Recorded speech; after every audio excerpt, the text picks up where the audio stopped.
Hello बच्चों, let's see this question. What is the separation energy for Be3 plus in the first excited state in electron volts? हमें Be3 plus की separation energy बतानी है उसकी first excited state में. तो बच्चों सबसे पहले तो ना मैं Be3 की एनर्जी निकाल लेता हूँ फर्स्ट एक्साइटेड स्टेट में. ठीक है, तो Be3 प्लस है तो एटॉमिक नंबर क्या हो जाएगा, 4 हो जाएगा. अब उसने बोला है first excited state. First excited state कौन सी होती है? जो ग्राउंड स्टेट से ऊपर वाली होती है.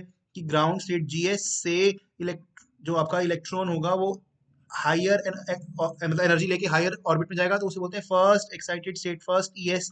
तो अगर ग्राउंड स्टेट में क्या होती है, फर्स्ट यानी कि N1 होता है, तो फर्स्ट एक्साइटेड स्टेट N2 होती है बच्चों. ठीक है, सो फर्स्ट एक्साइटेड स्टेट के लिए N क्या हो जाएगा, 2, यानी कि ऑर्बिट नंबर 2. ठीक है बच्चों. और अभी अगर मुझे एनर्जी निकालनी हो मेरे B3 प्लस की इस फर्स्ट एक्साइटेड स्टेट में, तो क्या हो जाएगी, En is equal to E naught Z square by N square होता है बच्चों बोहर ऑर्बिट के एनएस ऑर्बिट की एनर्जी. तो किसकी इक्वल हो जाएगी, ई नॉट 4 का स्क्वायर बाई 2 का square.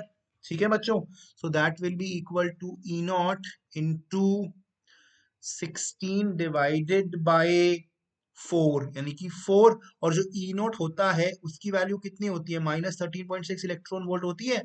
That will be multiplied by 4. So what we will get, En is equal to -54.5 electron volt बच्चों. ठीक है, तो अब उसने क्वेश्चन हमसे पूछी थी क्या, हमसे उसने ये जो जो En है एक्चुअली क्या है, E2 है ना. E2 जो कि सेकंड ऑर्बिट की एनर्जी है. हाँ, E2 की वैल्यू हमें पता है कितनी है, -54.5 electron volt for B3 plus. ठीक है बच्चों, अब उसने क्वेश्चन में हमें बोला, क्या बोला कि हमें सेपरेशन एनर्जी बतानी है B3 प्लस के लिए. सेपरेशन एनर्जी का मतलब क्या है बच्चों, कि जो आपका B3 प्लस का ऐसे एटम होगा, है ना, उसके अंदर इलेक्ट्रॉन जो है जो आपके फर्स्ट एक्साइटेड स्टेट में घूम रहा है, मुझे उसको सेपरेट कराना है न्यूक्लियस के इफेक्ट से.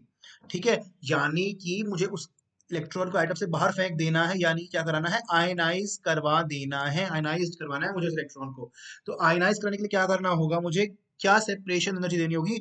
ऐसा मैं मान लूं कि इस एटम के अंदर जो इनफाइनाइट वाला जो ऑर्बिट होगा, इनफाइनाइट नंबर वाला ऑर्बिट होगा, उसके अंदर अगर मेरा इलेक्ट्रॉन चला जाए एक्साइट होके, तो वहां पे वो न्यूक्लियस की इन्फ्लुएंस में खत्म हो जाएगा, न्यूक्लियस की इन्फ्लुएंस खत्म हो जाएगी वहां पे. तो अगर मेरा इलेक्ट्रॉन मेरे इनफाइनाइट वाले शेल में चला जाए, इनफाइनाइट वाले ऑर्बिट में चला जाए, n is equal to infinity में चला जाए, तब उसकी जो एनर्जी होगी वो इन्फ्लुएंस में नहीं होगी न्यूक्लियस के.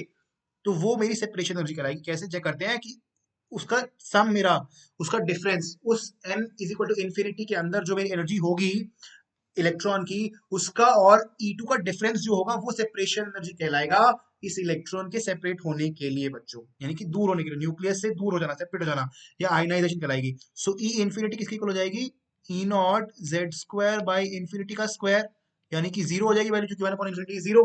ठीक है, जो सेपरेशन, तो जो सेपरेशन एनर्जी है, सेपरेशन एनर्जी वो किसकी इक्वल थी, E infinity minus E N, तो वो किसकी इक्वल हो जाएगी, 0 minus of -54.5, that will be plus 54.5 electron volts. Option D will be the correct answer बच्चों. Thank you.